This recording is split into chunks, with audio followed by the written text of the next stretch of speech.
नमस्कार साथियों, स्वागत है आप सभी का पीडब्ल्यू बीपीएससी वाला के प्लेटफॉर्म पर।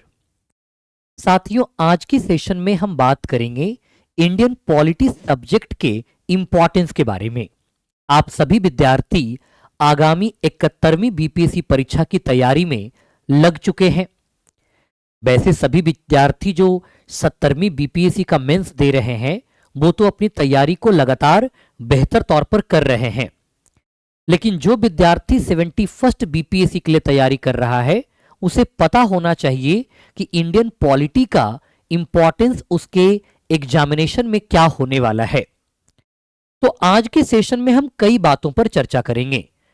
सबसे पहले तो हम बात करेंगे कि इंडियन पॉलिटी और गवर्नेंस की इंपॉर्टेंस 71st बीपीएससी के लिए क्या है, यूपीएससी और अदर कॉम्पिटिटिव एग्जामिनेशन के लिए क्या कुछ है। इसके अलावा हम यह भी बात करेंगे कि इंडियन पॉलिटी का सब्जेक्ट जो सामान्य तौर पर विद्यार्थियों के लिए एक बड़ा बोझिल सा विषय लगता है और पॉलिटी को वो कैसे प्रिपेयर करें इसको लेकर वो काफी परेशान से भी रहते हैं। तो हम यहां यह भी बात करेंगे कि पाठ्यक्रम को कैसे तैयार करें, इसका उपयोग कहां कहां होगा, कहां से पढ़ें और कितना पढ़ें। इन तमाम बिंदुओं पर हम चर्चा करेंगे। तो सबसे पहले हम जान लेते हैं कि 71st बीपीएससी यानी बीपीएससी की परीक्षा में इंडियन पॉलिटी सब्जेक्ट का इंपॉर्टेंस क्या है। क्या इसका इंपॉर्टेंस केवल प्रीलिम्स की परीक्षा के लिए है या प्रीलिम्स के अलावा मेंस और इंटरव्यू की परीक्षा के लिए भी है? तो तीनों स्तर की परीक्षाओं में इंडियन पॉलिटी सब्जेक्ट का वेटेज है। अगर बात मैं प्रीलिम्स परीक्षा की करूं तो प्रीलिम्स परीक्षा में 12 से 18 क्वेश्चन, जनरली ये रेंज है, एग्जैक्ट नहीं है। जैसे अगर आप 70th बीपीएससी परीक्षा की बात करें, 70वीं बीपीएससी परीक्षा की, तो वहां पे इस सब्जेक्ट से ऑलमोस्ट 12 से 15 क्वेश्चन देखने को मिला। तो कभी कभी क्वेश्चंस की संख्या बढ़ती हुई देखने को मिलती है, कभी कभी कम होते हुए देखने को मिलती है, तो ये डिपेंड करता है। बट यूजुअली 12 से 18 क्वेश्चन पूछे जाते हैं। और चूंकि प्रीलिम्स की परीक्षा ऑब्जेक्टिव क्वेश्चन आधारित होती है, यानी कि एमसीक्यू टाइप के क्वेश्चंस आपको यहां पे देखने को मिलेंगे 12 से 18। अगर मेंस परीक्षा की बात किया जाए, मेंस में क्या वेटेज है, तो मेंस में आपको 114 मार्क्स का वेटेज है। पहले क्या होता था, 69th बीपीएससी की परीक्षा से पहले 38 मार्क्स के कुल 3 प्रश्न पूछे जाते थे, यानी 114 नंबर। अब थोड़ा सा इसमें चेंज कर दिया है। अब देखो, इसको 2 सेक्शन में बना दिया है। एक सेक्शन जो आप बात करोगे तो 38 मार्क्स का सेक्शन है और ये शॉर्ट आंसर क्वेश्चन है, लघु उत्तरीय प्रश्न देखने को मिलता है। ध्यान रखिएगा, और ये सब आपको बातें पहले से पता भी है कि मेंस की जो परीक्षा होती है वो रिटन एग्जामिनेशन होता है, यानी कि ये रिटन होता है, ये सब्जेक्टिव है, सब्जेक्टिव पेपर है। लेकिन प्रीलिम्स का जो पेपर होता है ये ऑब्जेक्टिव होता है। पहले 5 विकल्प होते थे, अब वापस से 4 विकल्प की ही परीक्षा होती है, तो अब इसको भी बदल दिया गया है। तो मैं बात कर रहा था मेंस में, तो एक सेक्शन है 38 मार्क्स का जो शॉर्ट आंसर क्वेश्चन है, और इसमें भी 2 सेगमेंट कर दिया है। इसमें आप 8 मार्क्स इंटू 3 क्वेश्चंस कर सकते हो, यानी कि 3 क्वेश्चंस, और इसको आप 8 मार्क्स से मल्टीप्लाई कर दो, तो टोटल कितने हुए, 8 या 24, यानी 24 मार्क्स का क्वेश्चन पूछा जाता है जो आपको 8 मार्क्स के आते हैं। और ये जो 8 मार्क्स के क्वेश्चंस होता है ये आपको कितना शब्द में लिखना है, तो 120 से 150 वर्ड में आपको आंसर देना है। यूजुअली ये 100 शब्द में भी हो सकता है।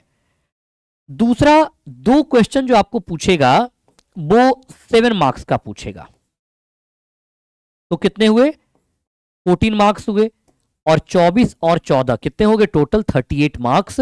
तो ये क्वेश्चन है, ये शॉर्ट आंसर है, ये 100 वर्ड में आपको उत्तर देना होगा। पॉइंट क्लियर है? इसके बाद जो दूसरा सेगमेंट कर दिया है, उस सेगमेंट में आपको 2 क्वेश्चन पूछे जाएंगे और ये 38 मार्क्स के होंगे। हालांकि आपको बेसिकली 4 क्वेश्चन पूछा जाएगा, 4 क्वेश्चन में 2 क्वेश्चन लिखना होगा। ध्यान देना, यहां पे अंतर समझना। 4 क्वेश्चन में 2 क्वेश्चन लिखना है।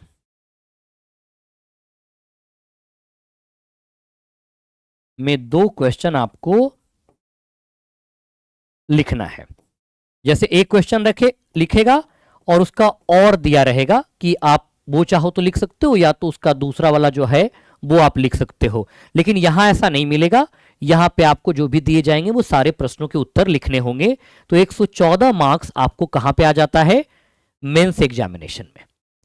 और 12 से 15, 12 से 18 क्वेश्चंस, यानी अगर आप यहां देखो तो यहां भी वही 12 से 18 मार्क्स जो है आपको पीटी में आएगा। तो 150 मार्क्स का टोटल पीटी होता है, उसमें से 18 नंबर, 15 से 18 नंबर, कभी 15 भी हो जाएगा, कभी 16 भी हो जाएगा, आपको देखने को मिलेगा कि वो इंडियन पॉलिटी से आपको देखने को मिलेगा।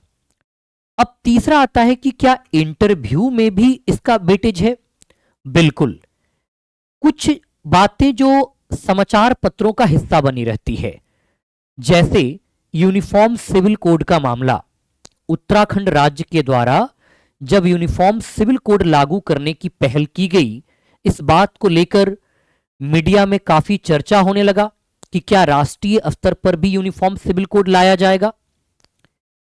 इसी प्रकार से आप देख सकते हो कि जब बिहार ने जातिगत जनगणना करवाया तो कई सारे सवाल उठे कि क्या जनगणना राज्य सूची का विषय है या जनगणना करवाना केंद्र सरकार के अधिकार में आता है। इसके अलावा जनगणना के क्या मायने हैं, बिहार के संदर्भ में उसका क्या सकारात्मक और नकारात्मक प्रभाव हो सकता है। तो इन संदर्भों में आपको इंटरव्यू में भी क्वेश्चन पूछे जाते हैं। यानी कि भारतीय राज्य व्यवस्था से संबंधित जो भारतीय राज्य व्यवस्था, इंडियन पॉलिटी की बात करें तो भारतीय राज्य व्यवस्था से संबंधित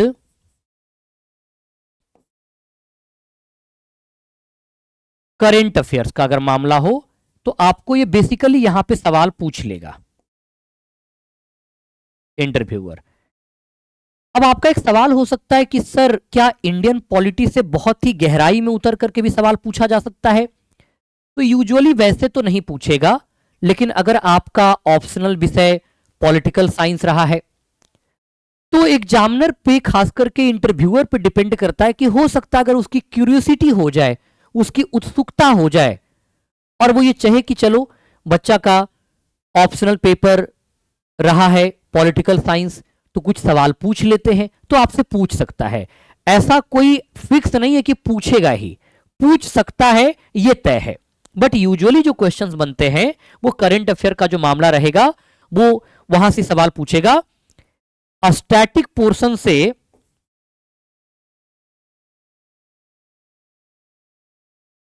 भी सवाल कभी कभी पूछे जा सकते हैं।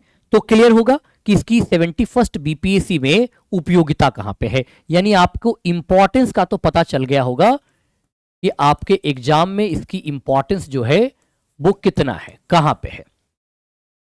अब आते हैं, आप देखो ये एक क्वेश्चन का, नंबर ऑफ क्वेश्चन का ट्रेंड है, आप यहां देख सकते हो 62 बीपीएससी में इंडियन पॉलिटी से 14 क्वेश्चन पूछे गए। मैं करंट अफेयर वाले सेगमेंट को शामिल नहीं कर रहा हूं, मैं स्टैटिक इंडियन पॉलिटी को शामिल कर रहा हूं। 63 में 62 की अपेक्षा कम प्रश्न पूछे गए, यहां पे केवल 12 प्रश्न पूछे गए। और वहीं अगर देखा जाए तो 64 में और कम हो गया, 66 में और कम हो गया, 67 में थोड़ा सा बढ़ा, 68 में थोड़ा सा बढ़ा और 69 में 13 गया। और अभी अगर 70th बीपीएससी की बात करें तो यहां भी 10 से 13 क्वेश्चन इंडियन पॉलिटी से पूछे गए। लेकिन अगर इंडियन पॉलिटी के साथ साथ हम करंट को भी साथ ले ले, है ना, इंडियन पॉलिटी के साथ साथ हम करंट को भी ले ले, मान लो कि आप इंडियन पॉलिटी ले लो, इंडियन पॉलिटी ले लो और साथ ही साथ करंट अपडेट को ले लो, कोई मामला जो करंट में बना रहा है, तो ओवरऑल आपको 20 क्वेश्चंस के आसपास अप्रोक्स देखने को मिलेगा। यानी इंडियन पॉलिटी का वेटेज आपके एग्जामिनेशन में अच्छा खासा है, आप इसको स्किप नहीं कर सकते। प्रीलिम्स के लिए तो इंपॉर्टेंस है ही, मेंस के लिए भी इंपॉर्टेंस है, क्योंकि मेंस में आपने देखा कि 114 मार्क्स यानी पूरा का पूरा जो जीएस पेपर 2 है, जीएस पेपर 2 में काफी बढ़िया वेटेज इंडियन पॉलिटी का देखने को मिलता है। किसमें? जीएस पेपर 2 में अच्छा खासा इसका वेटेज है। अब आते हैं कि सर किस प्रकार के क्वेश्चन पूछे जाते हैं, क्या बहुत ही डेप्थ का प्रश्न पूछा गया है? तो अब तक बीपीएससी के प्रीवियस ईयर ट्रेंड को अगर एनालिसिस किया जाए तो बहुत ही गहराई का प्रश्न तो नहीं पूछा गया है। जिस प्रकार के प्रश्न यूपीएससी में पूछे जाते हैं उस प्रकार के प्रश्न तो बीपीएससी में देखने को नहीं मिला है। हालांकि 70वीं बीपीएससी में आयोग के तरफ से यह बात जरूर कही गई थी कि वो यूपीएससी ट्रेंड को फॉलो करेंगे, लेकिन जब 70th बीपीएससी का पेपर सामने आया तो बात तो वही हो गई कि खोदा पहाड़ और निकली चूहिया वाली कहानी हो गई। यानी प्रश्न बहुत ही साधारण स्तर के प्रश्न पूछे गए। अगर आपके पास आधारभूत समझ है तो आप बढ़िया से उत्तर दे सकते हो, उसमें गलती होने की चांसेस बिल्कुल भी नहीं थी। देखो कुछ क्वेश्चंस को मैंने लिए हैं और ये क्वेश्चन 70 बीपीएससी में पूछे गए, यानी कि 70वीं बीपीएससी में ये प्रश्न पूछे गए थे। अब ये प्रश्न क्या है? प्रश्न पूछा गया, why which amendment of the constitution the 2 seats reserved for the Anglo Indian community were abolished.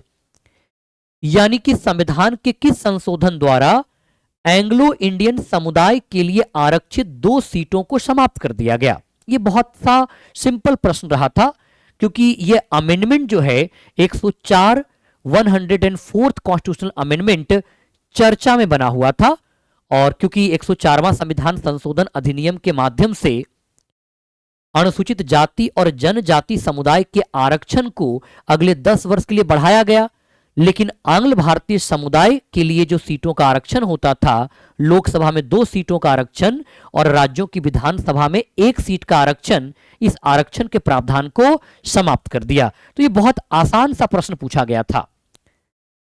यह करंट में भी चर्चा में रहा था, और अगर इंडियन पॉलिटी को आप समय के साथ अपडेट कर रहे हो तो आसानी से इस प्रकार के उत्तर दे सकते हो।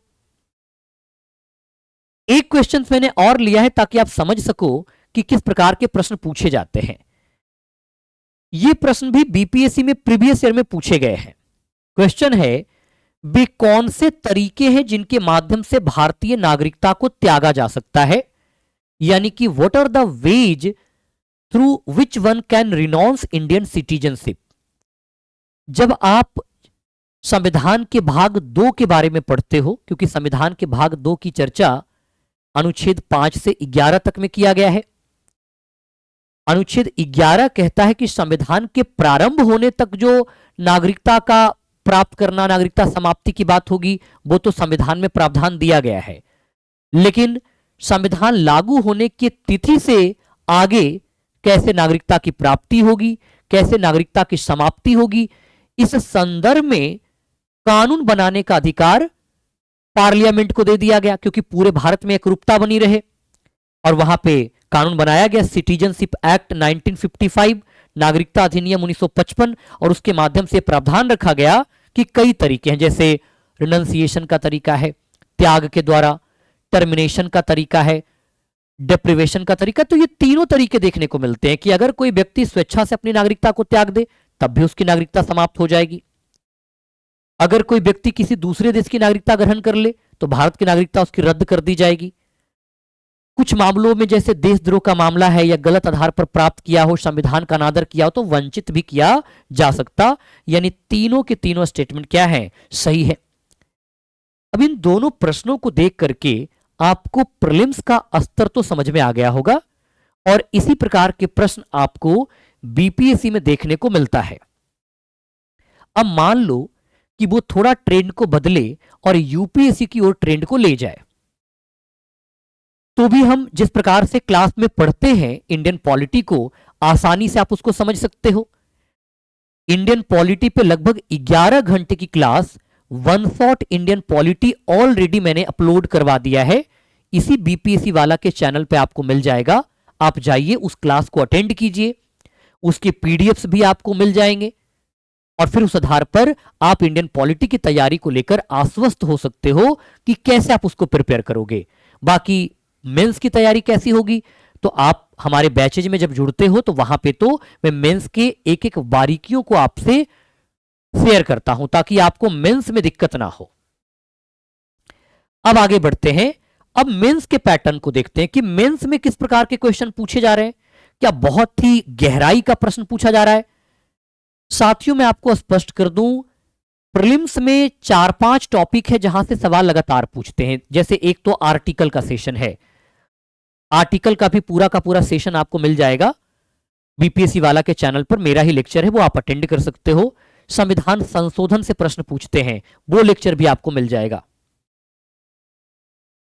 उसके बाद सरकार की प्रणाली से सवाल पूछे जाते हैं, संसद से सवाल पूछा जाता है। तो 4-5 टॉपिक बड़े इंटरेस्टिंग टॉपिक रहे हैं जहां प्रीलिम्स में लगातार सवाल पूछता है। लेकिन अगर मेंस की बात किया जाए तो मेंस में सिलेबस बहुत डिफाइंड कर दिया गया है, बहुत ही क्रिस्टल क्लियर कर दिया गया। लगभग 12 से 15 टॉपिक हैं जहां से मेंस में सवाल पूछता है। उनमें से एक बड़ा इंटरेस्टिंग टॉपिक है प्रस्तावना और मूल ढांचा का, और मूल ढांचा से 2-3 बार प्रश्न अब तक पूछे गए हैं। अब एक क्वेश्चन पूछा गया 69th बीपीएससी में, भारतीय संविधान से संबंधित मूल ढांचे के सिद्धांत का आलोचनात्मक मूल्यांकन कीजिए। देखो बड़ा सिंपल सा प्रश्न पूछा। यहां जो प्रश्न पूछ रहा है वो मूल ढांचा, बेसिक स्ट्रक्चर से प्रश्न पूछ रहा है, तो हमें इस बेसिक स्ट्रक्चर के बारे में पढ़ना है। और जहां पे बात आती है आलोचनात्मक, तो वहां सकारात्मक पहलू की भी बात करनी है और नकारात्मक पहलू की भी बात करनी है। तो यह बहुत ही क्रिस्टल क्लियर क्वेश्चन था, यह स्टैटिक पोर्शन से पूछ लिया गया। दूसरा है विभिन्न नीति निर्देशक सिद्धांतों का वर्णन कीजिए।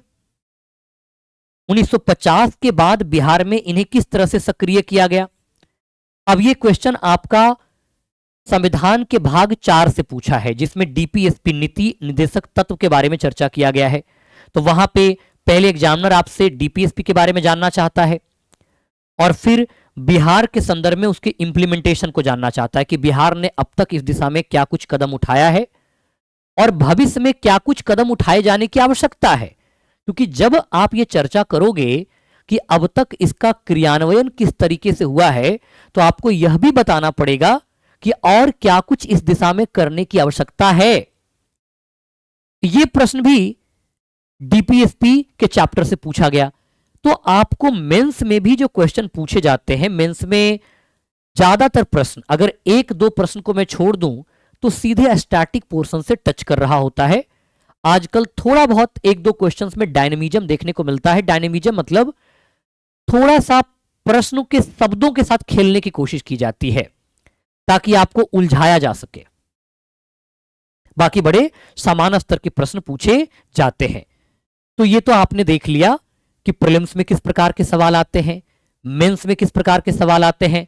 अब हम बात करते हैं कि प्रश्न आते कहां से हैं, यह भी तो पता होना चाहिए। तो एक तो है कि इंडियन कॉन्स्टिट्यूशन से आता है, जैसे अभी आपने देखा कि डीपीएसपी से सीधे सीधे प्रश्न पूछ लिया गया। दूसरा प्रश्न जो आता है वो सर्वोच्च न्यायालय के निर्णय से आता है, यहां से भी प्रश्न आते हैं। तीसरा प्रश्न कोई भी एक्ट चर्चा में रहा, जैसे 2019-20 में काफी मामला में चर्चा में रहा था नागरिकता संशोधन अधिनियम 2019, वहां से सवाल पूछ सकता है। मुस्लिम महिला के संदर्भ में जो 3 तलाक वाला मामला था, मुस्लिम महिला अधिकारों का संरक्षण अधिनियम, वहां से प्रश्न पूछ सकता है। जो बड़े हाईलाइटेड मामले हैं, सोशल जस्टिस से जुड़ा हुआ मामला है, इन मामलों से सवाल पूछ सकता। और या तो कोई बहुत इशूज रहा है करंट में, जैसे चुनाव आयोग में मुख्य चुनाव आयुक्त की नियुक्ति को लेकर काफी मामला चर्चा में रहा, सरकार ने जब जल्दीबाजी से नियुक्ति कर दिया, मामला सुप्रीम कोर्ट में पहुंचा, सुप्रीम कोर्ट ने एक नियुक्ति समिति की सिफारिश की। हालांकि बाद में सरकार ने संशोधन के द्वारा उस नियुक्ति समिति में हेर फेर करने की भी कोशिश की और अभी हालिया में चुनाव आयुक्त के पद पर नियुक्ति की गई। तो सवाल उठा नियुक्ति समिति को लेकर के, नियुक्ति की प्रक्रिया को लेकर सवाल उठा और वहां से आपको स्टैटिक पोर्शन और करंट, यानी स्टैटिक को भी टच कर लेगा और इसके अलावा करंट को टच करके क्या करेगा, आपसे सवाल पूछ सकता है। तो इस प्रकार के डायनेमिक नेचर के सवाल आपको करंट अफेयर वाले सेगमेंट से इंडियन पॉलिटी में देखने को मिल सकते हैं। अब मैं आपके सामने चर्चा कर देता हूं ताकि आप रिलेट कर पाओ, है ना, कि कैसे सर हम करेंगे। तो पहले तो आप देख सकते हो, जैसे आपके सामने मैं एक एग्जांपल लेता हूं, जातिगत जनगणना का, कास्ट सेंसस, ये चर्चा में रहा, काफी चर्चा में रहा। अब सवाल है कि आप इसको कैसे प्रिपेयर करोगे, क्योंकि एग्जाम में सवाल तो पूछ सकता है, अलग अलग तरीके से सवाल पूछ सकता है। जातिगत जनगणना, तो आपको इस चैप्टर में कई बिंदुओं को समझने की आवश्यकता है, तब जाके बात बनेगी। क्या क्या समझोगे? सबसे पहले तो यह ध्यान रखने की आवश्यकता है कि जातिगत जनगणना क्या है। दूसरा, संवैधानिक प्रावधानों की बात करना है कि संविधान में इसके बारे में कोई प्रावधान है क्या, क्योंकि आप इंट्रो जब क्वेश्चन को लिखोगे तो वहां पे आपको इस प्रकार के बातों को मेंशन करना होगा, तभी आपका अच्छा उत्तर होगा। संवैधानिक प्रावधानों की बात करेंगे। इसके बाद हम बात करेंगे कि जातिगत जनगणना को लेकर इतिहास क्या रहा है, हिस्ट्री क्या रही है, क्या कोई नई ये शुरू किया जा रहा है या इसका पहले का भी इतिहास रहा है। और फिर दूसरा आता है कि अगर इसका क्रियान्वयन किया जाता है तो इसका प्रभाव क्या पड़ेगा। प्रभाव यानी कि सकारात्मक प्रभाव,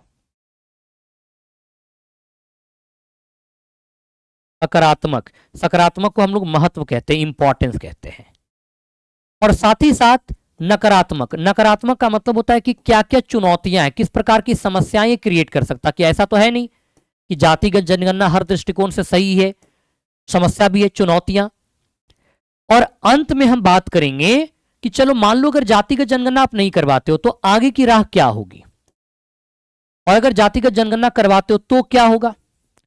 यानी कि हम एक निष्कर्ष को लिखेंगे और निष्कर्ष तो हमारा बैलेंस्ड होना चाहिए, हमेशा प्रोग्रेसिव होना चाहिए। खास करके इंडियन पॉलिटी की अगर चैप्टर की बात करें तो इंडियन पॉलिटी में जो हम कंक्लूजन लिखते हैं वो प्रोग्रेसिव होना चाहिए। ऐसा नहीं कि पीछे लौटने वाला हो, हमें आगे की ही बात करनी चाहिए। तो इस प्रकार के प्रश्न आपसे पूछ सकते हैं। तो देखो यहां पे क्या है, ये तो न्यूज का मामला आपको पता चल जाएगा। संवैधानिक प्रावधान, ये संविधान का ज्ञान आपको होगा, आप पढ़ते हो। खास करके शक्तियों के वितरण वाला चैप्टर जब पढ़ते हो केंद्र राज्य संबंधों में, तो वहां पढ़ते हो ना कि जनगणना का विषय किसके अंतर्गत आता है, इतिहास। तो ये सारे संदर्भ, अब यहां पे देखो कई सारी चीजें आ जाएंगी। इवन कि इसमें यह भी आ सकता है कि सुप्रीम कोर्ट का कोई अगर मामला आया इसको लेकर के, तो वहां भी आपको मेंशन करने की आवश्यकता पड़ेगी। अब आपको समझ में आ रहा है कि हमें कई पहलू को ध्यान रखने की आवश्यकता है। इन सारे सेगमेंट से प्रश्न एग्जामिनेशन में पूछता है। अब इसके बाद बात करते हैं कि भारतीय संविधान को प्रिपेयर करने की रणनीति क्या होनी चाहिए। तो आपको यहां ध्यान रखना है कि दो तरीके से प्रिपेयर करने की आवश्यकता। एक तो आपको सैद्धांतिक, थियोरटिकल, जैसे आपने प्रेसिडेंट पढ़ा, तो प्रेसिडेंट चलो समझ में आ गया कि हमने प्रेसिडेंट को सारे बातों को देख लिया कि प्रेसिडेंट क्या होता है, मंत्री परिषद के साथ उसका क्या संबंध है। लेकिन कुछ मामले जो न्यूज में बने रहे हैं, जैसे एक सवाल न्यूज में चर्चा में रहा कि भारत में वैसे तो संसदीय शासन प्रणाली है, लेकिन अक्सर ऐसा देखने को मिलता है कि अध्यक्षात्मक शासन प्रणाली के लक्षण देखे गए हैं, यानी अध्यक्षात्मक शासन प्रणाली की ओर झुकाव है। तो हम प्रेसिडेंट और प्राइम मिनिस्टर के चैप्टर को पढ़ेंगे, लेकिन उसका जो करंट अभी एस्पेक्ट चल रहा है उसको भी देखेंगे, यानी कि गवर्नेंस वाला पार्ट भी देख लेंगे। जैसे आप यहां समझिए, एक एग्जांपल मैंने लिया है, आर्टिकल 44 चर्चा में रहा। आर्टिकल 44 की चर्चा कहां किया गया है? ये डीपीएसपी है, directive principle of state policy, राज्य के नीति निर्देशक तत्व, संविधान के भाग 4 में। और डीपीएसपी तो कानून के न्यायालय में लागू होता नहीं है। इसको लेकर एक बात कही गई है कि राज्य जो है जब उसके पास संसाधन आएगा तो समय समय पर डीपीएसपी को लागू कराएगा। तो यहां पे आप देखो आर्टिकल 44 मामला चर्चा में रहा। तो आपको देखो कई पहलू को ध्यान रखना है। पहला, लागू करना, यानी कि जो न्यूज में रहा कि उत्तराखंड ने अभी लागू करने की दिशा में पहल किया। अब लागू करना की जब हम बात करेंगे तो यहां पे देखेंगे ना कि इसका महत्व क्या है, आखिर क्यों लागू करना चाहिए, मतलब क्यों लागू करना चाहिए। तो क्यों में क्या लिखना पड़ेगा? महत्व चर्चा करना पड़ेगा, आपको बताना पड़ेगा कि आखिर क्यों लागू करना चाहिए, आखिर क्यों लागू करना चाहिए, यह देखने को मिलता है। दूसरा है लागू करने में समस्याएं क्या क्या है, ड्रॉबैक्स क्या क्या है, प्रॉब्लम्स क्या क्या है। तो अगर हम प्रॉब्लम्स की बात करें तो बहुत सारी व्यवहारिक चुनौतियां हैं, उन चुनौतियों की भी बात करेंगे। फिर इसका समाधान क्या हो सकता है, लागू कैसे करना है और उसके प्रभाव, इतने पहलू को। तो आप देखो यहां पे एक तो आपका यहां पे कौन सा पार्ट आएगा, एक तो भारतीय संविधान का पार्ट आ गया, स्टैटिक आ गया, जहां पे आपको डीपीएसपी के बारे में पता हो गया कि डीपीएसपी के अंतर्गत यूनिफॉर्म सिविल कोड है। लेकिन इसके साथ साथ प्रशासन का पहलू आया कि लागू करोगे तो लागू करने का क्या क्या पॉजिटिव एस्पेक्ट होगा, क्या क्या नेगेटिव एस्पेक्ट होगा, इन सारे संदर्भों को हमें यहां समझना है। तो जब भी हम क्लास में कोई भी टॉपिक को पढ़ेंगे तो इन सारे पहलुओं को टच करते हुए पढ़ेंगे, तब जाके हमारा प्रीलिम्स और मेंस दोनों बेहतर तौर पर प्रिपेयर होगा। प्रीलिम्स के भी सवाल बन जाएंगे और मेंस का भी सवाल बन जाएगा। जैसे हम बात करेंगे ना कि लागू कैसे करना है, तो हो सकता है बहुत सारी समितियां आई होंगी, अलग अलग समितियों की सिफारिशें रही होंगी, समिति की सिफारिश रहा होगा, विधि आयोग की सिफारिश रहा होगा, सुप्रीम कोर्ट का डायरेक्शन रहा होगा। तो इनको हम चर्चा कर देंगे और अपनी बात कहने से ज्यादा अच्छा है कि हम इनकी बात कह दे। अब आता है कि चलो ये तो सर समझ में आ गया, अब सर पढ़ें कैसे, प्रिपेयर कैसे करें। तो प्रिपेयर करने के लिए आपको मेहनत जोरदार और जबरदस्त करनी होगी। सोर्स मैं बताए देता हूं, क्लासेज में मैं पढ़ाता ही हूं, बीपीएससी वाला पे मेरे फ्री लेक्चर्स अवेलेबल हैं ही, वहां से भी आप इसको प्रिपेयर कर सकते हो। लेकिन आपको अपने स्तर पर काफी मेहनत करनी होगी। आप केवल टीचर के मेहनत के सहारे किसी भी सब्जेक्ट को बेहतर तौर पर प्रिपेयर नहीं कर सकते हो। आपको अपने सहारे ही, अपने हार्ड वर्क के माध्यम से ही चैप्टर को अच्छे तौर पर प्रिपेयर आप कर सकते हो। अब एक सवाल आता है जो जेन्यून 99.99% विद्यार्थियों का आता है, 99.99% विद्यार्थी का आता है कि क्या सर एनसीईआरटी पढ़ना चाहिए। मेरी मानो तो जी हां, पढ़ना चाहिए। 6 क्लास से 12 क्लास की एनसीईआरटी आप पढ़िए, पॉलिटी की एनसीईआरटी पढ़िए। सर क्या जरूरी है? मैं कहूंगा कि बिल्कुल जरूरी है, मैंडेटरी है। क्यों? क्योंकि आप मेंस में कहते हो कि सर हमारे पास शब्द नहीं मिलते, हम लिखना तो चाहते हैं लेकिन लिख नहीं पाते हैं। तो शब्द आपके पास होने चाहिए, अच्छे अच्छे शब्दकोश होनी चाहिए, टॉपिक की आधारभूत समझ होनी चाहिए। यह आपको एनसीईआरटी में मिलती है। फिर आप में से कुछ विद्यार्थी का सवाल इस प्रकार का भी हो सकता, तो सर अगर हम खुद से ही कर लेंगे तो क्लास क्यों ज्वाइन करते हैं। जब आप खुद से एनसीईआरटी पढ़ोगे और क्लास में उसके बाद आपको समझाया जाएगा टॉपिक को, तो आपकी समझ ज्यादा बेहतर होती चली जाएगी, गहराई समझ में आ जाएगा। इसलिए आपको एनसीईआरटी पढ़ना चाहिए। तो सर एनसीईआरटी कैसे पढ़ें? तो एनसीईआरटी को ना पढ़ने का तरीका आप ये ध्यान रखो कि पहला जब फर्स्ट रीडिंग आप करो तो पहला में केवल रीडिंग करनी है, इसमें आप नोट्स मत बनाओ, केवल रीडिंग करो। पहले बार में नोट्स बनाओगे ना तो आपको ये पता नहीं चलेगा कि कितना नोट्स में डालना है और कितना नोट्स में नहीं डालना। तो आपका नोट्स बहुत ज्यादा वल्की हो जाएगा, बड़ा मोटा नोट्स हो जाएगा, नोट्स पतला होना चाहिए। जब आप सेकेंड रीडिंग करते हो तब आप नोट्स प्रिपेयर करो। सेकेंड रीडिंग में आप नोट्स प्रिपेयर करो। और थर्ड रीडिंग में आपको एनसीईआरटी अब किताब नहीं पढ़नी। थर्ड रीडिंग में क्या करनी है? थर्ड रीडिंग में आपको रिवीजन करना है नोट्स का। Revise the notes and practice the MCQ. आपको बाजार में बहुत सारी किताबें मिल जाएंगी जो कि एनसीईआरटी आधारित एमसीक्यू देखने को मिलता है। आप उस जाके किताब को परचेज कर लीजिए और रिवीजन को, नोट्स को रिवाइज कीजिए और प्रैक्टिस कीजिए। अब सवाल आएगा कि सर 6 to 12 तक एनसीईआरटी पढ़ने से ज्यादा अच्छा नहीं होगा कि किसी भी प्रकाशन का एनसीईआरटी कंपाइलेशन बुक खरीद ले? देखो, कंपाइलेशन खरीदोगे तो उसमें संक्षिप्त में चीजें होती हैं, वो कहानियां नहीं होंगी। आपकी समझ फिर उतनी रहेगी, ज्ञान ज्ञान आ जाएगा, समझ नहीं आएगा। इसलिए आप एनसीईआरटी किताब पढ़िए कि सर एनसीईआरटी बुक पढ़ें या एनसीईआरटी किताब पढ़ें, है ना। देवी और देवताओं, एनसीईआरटी किताब पढ़ो, कंपाइलेशन मत पढ़ो, कंपाइलेशन मत पढ़ो। ठीक है, ये तो बात हुई एनसीईआरटी को लेकर। दूसरा, आप एक कोई भी किताब पढ़ सकते हो, सारी किताबें अच्छी होती हैं। या तो आप ओनली आईएएस का नोट्स पढ़ सकते हो। आप बोलोगे कि सर चूंकि आप इधर से ही हो तो इसकी बात करते हो, कोई बात नहीं, ये आपके ऊपर डिपेंड करता है। या तो आप पॉलिटिक या गीता लक्ष्मीकांत को प्रेफर कर सकते हो, लेकिन आप डायरेक्ट लक्ष्मीकांत मत पढ़ो, पहले एनसीईआरटी से अपने आधार को मजबूत करो, फिर आप लक्ष्मीकांत पढ़ो। या तो आप एक और प्रयागराज पब्लिकेशन की एक पुस्तक आती है, परीक्षावाणी पब्लिकेशन, परीक्षावाणी प्रकाशन की पुस्तक आती है, इससे भी आप पढ़ सकते हो, यहां से भी आपको अच्छी ज्ञान प्राप्त होगी। ये तीन में से कोई भी आप सोर्स यूज कर सकते हो।